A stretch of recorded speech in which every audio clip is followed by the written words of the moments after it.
আমু করে গোপালপুর গেছি, যাইয়া কাল কারাইছি, মিষ্টি আনছি। আর ভাই হইছে মাদ্রাসার সবাই মিষ্টি খাইবে, রাতুলের দোকানে কাল মিষ্টি লেগে কারাইছাইয়া।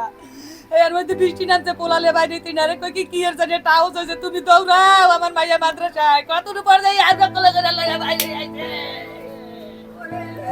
আমার মা শেষ শেষ শেষ কইয়া আমার মারে হাত দুই খন্ড, আমি আর চারটা ধরছি।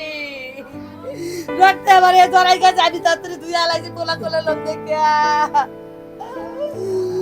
আমার মা এই ঢাকা নিয়ে গেছে। একজনে নাচরা না পরে একজন লয় না, একজন লইবে। বোমটা ধরে না ধরতে নিষেধ করছে। বোম ধরার পর এখন আমি আর ধরিনি, আমি হেয়ার পাশে বসলাম। না আমাকে পাশে বইছিলাম, খালাম ম্যাডামে কই কি পড়ো, জোরে জোরে পড়ো, তাহলে কিন্তু পিড়ামো। তারপর পড়ার লেগে আমি ওই পাশে আমার বই আনতে গেছি, আর ভিতর ও আইসে। আর পর বইছে মনে হয় বোমটার পাশে এমন হাতটা দিচ্ছে, আর ঠাস করে ফিটে গেছে। আমাকে আন্দারে কিছু দেখা যায় না, রুম টুম একালে পুরো আন্ধার হয়ে গেছে। আমরা আমাকে কান মুন সব কবজা দিয়ে গেছে। আমরা বুঝি না ওইটা বোম প্রথম, আমি এমনিই প্রথম দৌড়ছিলাম, ধরে আমি বুঝি না বোম। সাটিয়া কই কইটা ধরে না, ওইটা ধরতে নিষেধ করছে। আমরা কেউ জানি না যে ওইটা বোম।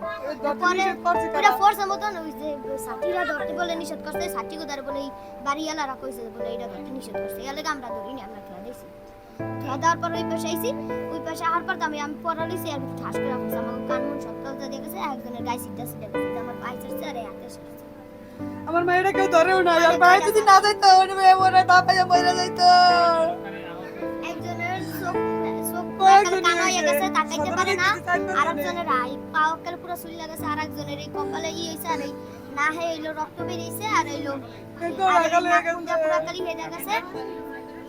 আর কি কি হইছে আমরা দেই নাই, আন্দা কুন্দর ছিল না, যে জানতে পারছে হে এমনি তো বিস্ফোরণের ঘটনা ঘটেছে এবং কয়েকজন আহত আছে। এই সংবাদের ভিত্তিতে আমাদের কালকিনি থানা পুলিশ সাথে সাথে ঘটনাস্থলে এসে আপনার হচ্ছে ঘটনাস্থলটি হচ্ছে গিয়ে সিল করেন এবং এসে দেখতে পায় যে মাদ্রাসা যেটা আছে মহিলা মাদ্রাসা, তার পাশে একটি বাড়ি, সেই বাড়ির দরজার সামনের বৈঠকখানায় একটি বিস্ফোরণের ঘটনা ঘটেছে এবং সেখানে কিছু আলামত দেখতে পায় এবং যারা আহত আছে তাদের রক্ত মাখা রক্ত আমরা পড়ে থাকতে দেখি। এরপর আমরা এখানকার যিনি মহিলা মাদ্রাসার যিনি পরিচালক তার সম্বন্ধে আমরা জানতে পারি। তার নাম হচ্ছে হাফিজুল ইসলাম। উনি এবং ওনার স্ত্রী হাফেজ জান্নাত বেগম, ওনারা দুইজন মিলে এই মহিলা মাদ্রাসা পরিচালনা করে আসছে এবং পাশে যে বাসা যেখানে আসলে ককটেলটি বিস্ফোরণ হয়েছে, বাসার সামনের বৈঠকখানায় উনি হচ্ছে বাড়িয়ালি, ওনার নাম হচ্ছে রুনা বেগম। উনি মূলত এই মাদ্রাসাটি ভাড়া দিয়েছেন।